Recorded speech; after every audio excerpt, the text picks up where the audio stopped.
اخی،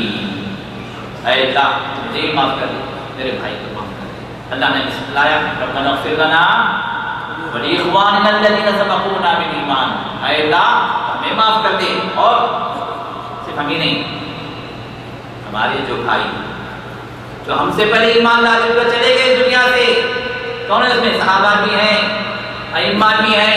تابعین بھی ہیں، تبع تابعین بھی ہیں، اولیاء بھی ہیں، اچھے بھی ہیں، برے بھی ہیں، جو بھی ایمان کی حالت میں یہاں سے گیا، اے اللہ تو بھی معاف کر۔ اور پھر وَلَا تَجْعَلْ فِي قُلُوبِنَا غِلًّا لِلَّذِينَ آمَنُوا، اے اللہ ایمان والوں کے خلاف ہمارے دلوں کے اندر کینہ کا پٹنا ہے، نکال دے، کیونکہ دلوں کی سلامتی یہ کس کی نشانی؟ جنت والوں کی نشانی۔ جنت میں جو لوگ داخل ہوں گے اللہ تعالیٰ ان کے دلوں سے کینہ کپٹ کو نکال کے جنت میں داخل کرے۔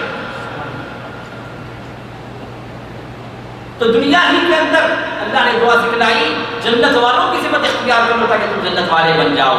اپنے دلوں سے کینہ کپٹ اے اللہ تو نکال دے ایمان والوں کے خلاف۔ جب یہ دعا ہمیں سکھلائی گئی تو صحابہ کے خلاف دشمنیاں رکھنا، صحابہ کو برا بھلا کہنا، ماں عائشہ پر تہمتیں لگانا، یہ کون سی ایمان کی نشانی؟ بات سمجھ میں آ رہی ہے؟ تو اللہ تعالیٰ نے یہ دعا ہمیں سکھلائی، استغفار کی، اور اس کے بعد چھٹی بات یہ ہے کہ اپنی خامیوں پر بھی نظر رکھیں۔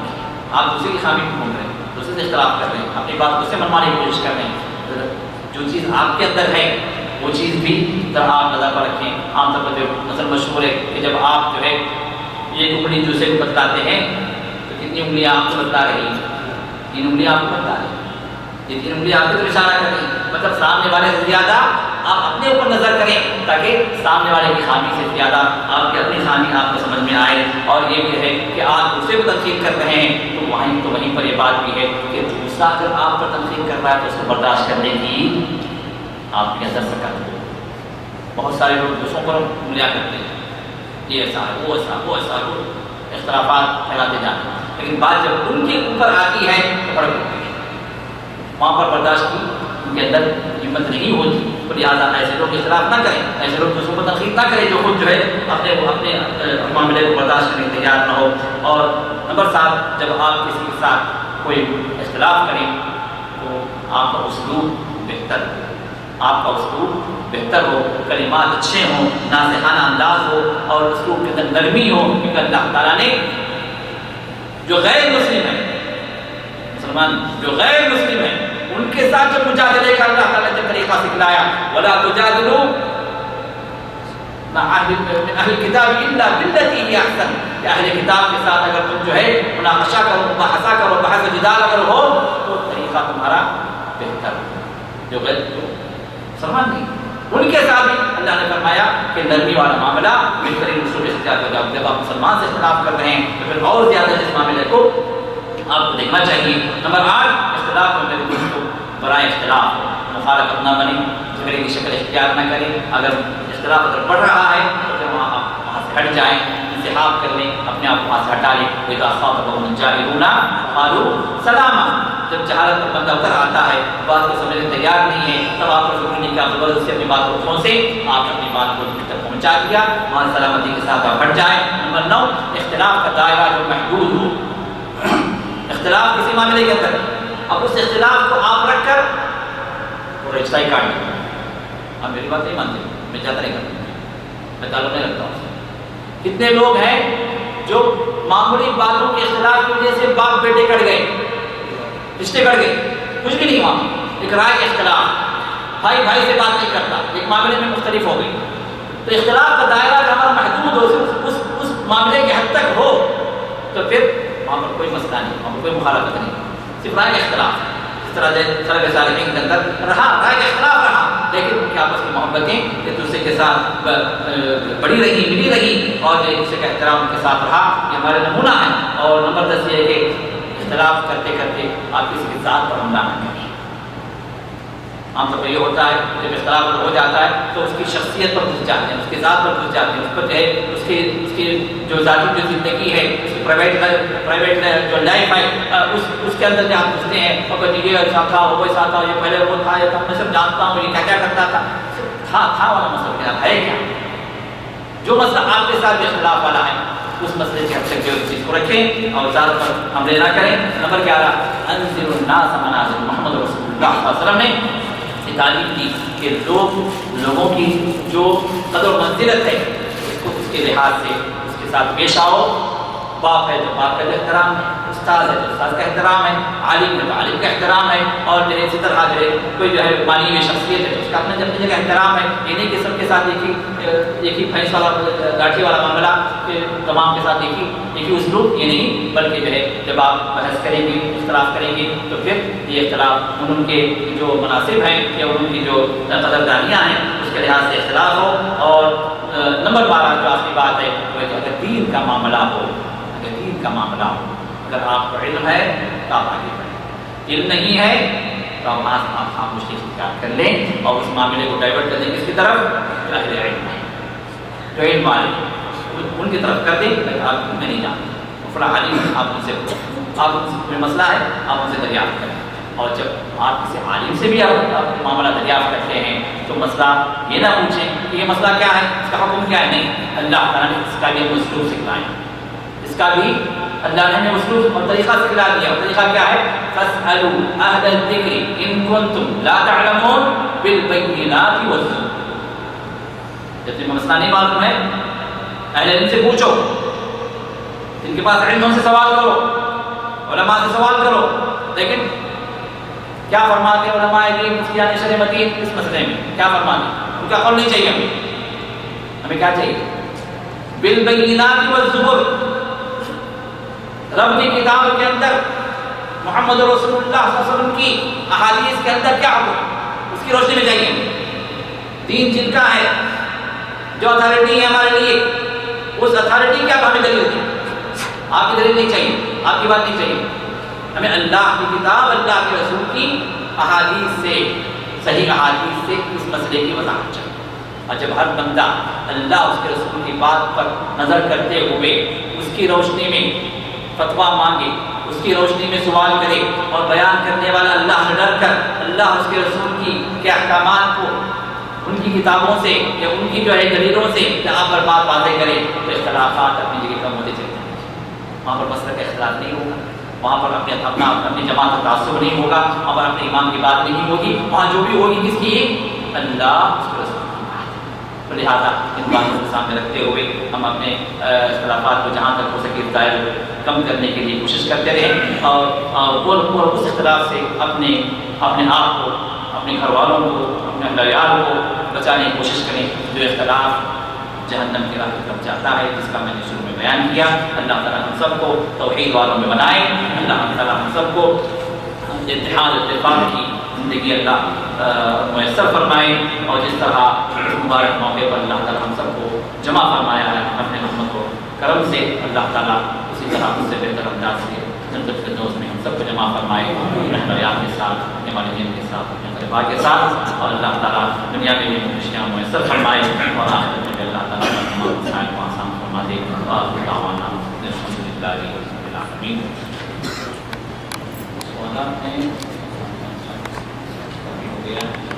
ایک اور اعلان ہے یہ کہ انشاءاللہ ہارا کے اندر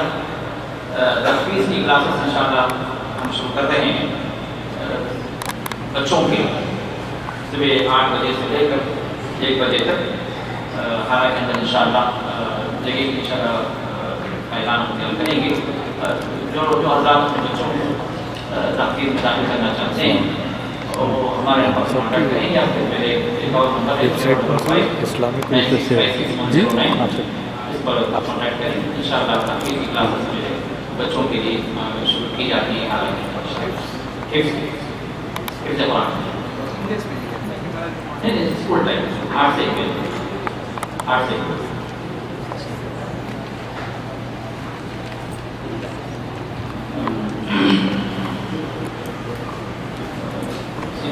درخواست کی دعا کی میری لڑکی کے نام کا آپریشن ہے, دعا فرمائیں کہ اللہ تعالیٰ نے کامیاب فرمائے اور اللہ تعالیٰ نے آپ سے نوازے. اسی طرح ایک اور صاحب نے جو آدھے پہ انہوں نے کال کیا اور ہسپتال میں موجود ہیں, تو مصطفیٰ تخصصی میں اسپیشلائز ہاسپٹل میں ان کا بھی کچھ اس طرح کا آپریشن ہے. انہوں نے دعا کی درخواست کی اللہ تعالیٰ کبھی عافیت سے نوازے. اور اس طرح ایک اور جو ہے ہمارے اقربا میں ایک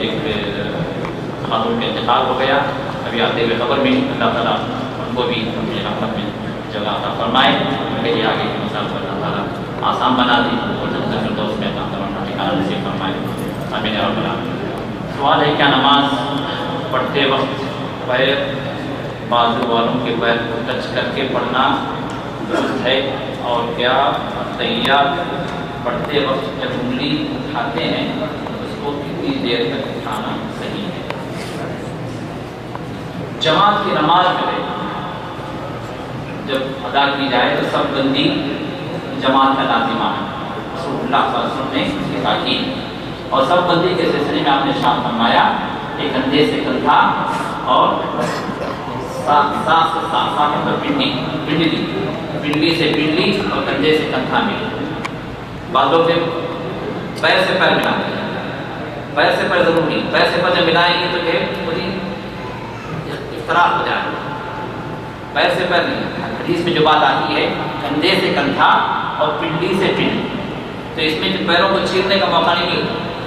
پیر سے پیر جب لگانے کی کوشش کریں تو پیر جو ہے کھینچتے چلے جاتے ہیں، جیسے جیسے لوگ ہٹاتے جاتے ہیں آپ بھی جب اپنے پیر کو کھینچتے چلے جاتے ہیں، جس سے جو ہے نماز کے صف کی مضبوطی نہیں آتی، صف کی مضبوطی جو لوگ سننا چاہتے ہیں بیٹھ جائیں، صف کی مضبوطی جو آتی ہے رسول اللہ صلی اللہ علیہ وسلم کے بیان کردہ طریقے سے، وہ کیسے؟ کندھے سے کندھا ملے اور پنڈلی سے پنڈلی ملے، چاہے وہ صف مردوں کی ہو یا عورتوں کی، عورتیں بھی اگر صف میں کھڑی ہوں تو ایسے ہی کھڑی ایک دوسرے کے ساتھ مل کر، صف کے اندر مضبوطی یہ جماعت کا لازمہ ہے۔ اور دوسری چیز انگلی کے ہلانے کے سلسلے میں، انگلی کا ہلانا رسول اللہ صلی اللہ علیہ وسلم سے ثابت ہے۔ اب یہ ہلانے کا جو طریقہ ہے وہ دو طرح کا ہے، ایک تو یہ کہ آپ انگلی کو شروع سے ہی صرف تحیات میں صرف اشہد ان لا الہ الا اللہ نہیں،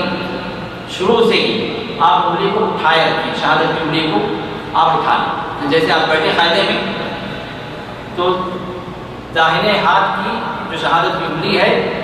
آپ اس کو اٹھائیں اور اب باقی انگلیوں کو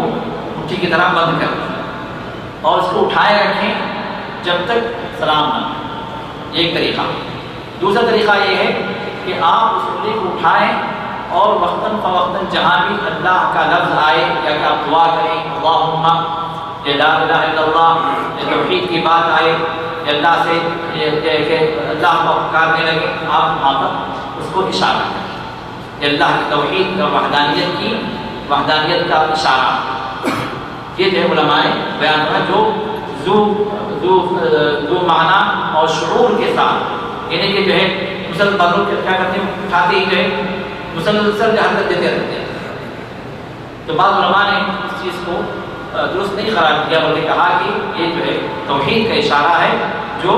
فہم کے ساتھ شعور کے ساتھ ادا کیا جائے، وہ یہ کہ وقتاً فوقتاً جہاں جہاں بھی آپ اللہ تعالیٰ دعائیں مانگیں، اللہم کہیں یا اللہ کہیں یا لا الہ اشہد ان لا الہ الا اللہ کہیں یا اس طرح کی جو توحید کلمات آئیں وہاں پر آپ اس کو حل کرتے ہیں، تو یہ دونوں طریقے اپنی جگہ سنت ہیں، جائز ہیں۔ شیخ میرے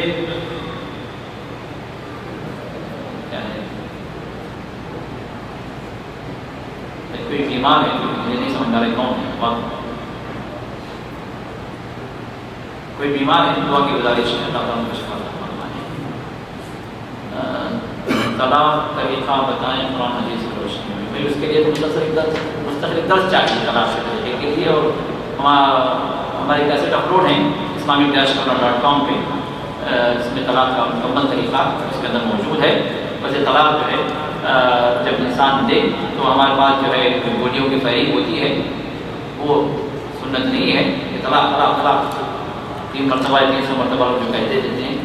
اس پر 1000 طلاق، اس طرح کے طلاق جو ہے جس طرح نکاح ایک شرعی امر ہے اسی طرح طلاق بھی ایک شرعی امر ہے، اس میں بھی دین کا طریقہ موجود ہے۔ تو جس طرح آپ جو ہے نکاح کے لیے گواہ مقرر کرتے ہیں اور جو شرعی طریقے سے کرنے کی کوشش کرتے ہیں، اسی طرح طلاق کے لیے بھی گواہ چاہیے اور جو ہے وہ بھی شرعی طریقے سے مکمل ہو، اور طلاق کے شرائط ہیں اور طلاق کے طریقے ہیں، ان سب چیزوں کی تعلیم حاصل کریں پھر طلاق، یعنی کہ اس میں آتے ہی آپ مجھے طلاق ڈال دیں پھر بعد میں پریشان ہو کر آپ لوگوں سے پوچھتے پھریں، فتوے پوچھتے پھریں، اور جو ہے 3 گولیاں نکل گئی تو پھر ہلانے کے لیے سانپ ڈھونڈیں. یہ سب چیزیں جو ہے یہ غیر اسلامی اور غیر شرعی طریقے ہیں. تو لہٰذا طلاق دینے سے پہلے آپ علماء سے اس کا طریقہ دریافت کریں, پھر اس کے بعد جو ہے آپ طلاق دیں. ابھی جن کا یہ مسئلہ ہے وہ پرسنل کانٹیکٹ کریں تو انشاءاللہ میں اس کو اس مسئلے کو سمجھاؤں. میری نامولود لڑکی لڑکی کے لیے دعا کی گزارش ہے. دودھ پینے میں تکلیف ہے, اللہ تعالیٰ جو ہے آپ کے دعا فرمائیں اور ان کے لیے آسانی اللہ تعالیٰ بنائیں. اور دودھ پینے میں تکلیف ہے تو ڈاکٹر سے رجوع کریں کہ کیا مسئلہ کیا ہے, کہ ممکن ہے جو ہے لڑکی کے ساتھ کوئی مسئلہ ہو یا کہ وہاں پر کوئی ہرڈل ہو, کوئی جو ہے ایسی رکاوٹ ہو جس کی وجہ سے اچھی نہ پی رہی ہو. تو ڈاکٹر سے مشورہ کریں اور دعا بھی کریں, اللہ تعالیٰ کی آسانی فرمائے. سبحان اللہ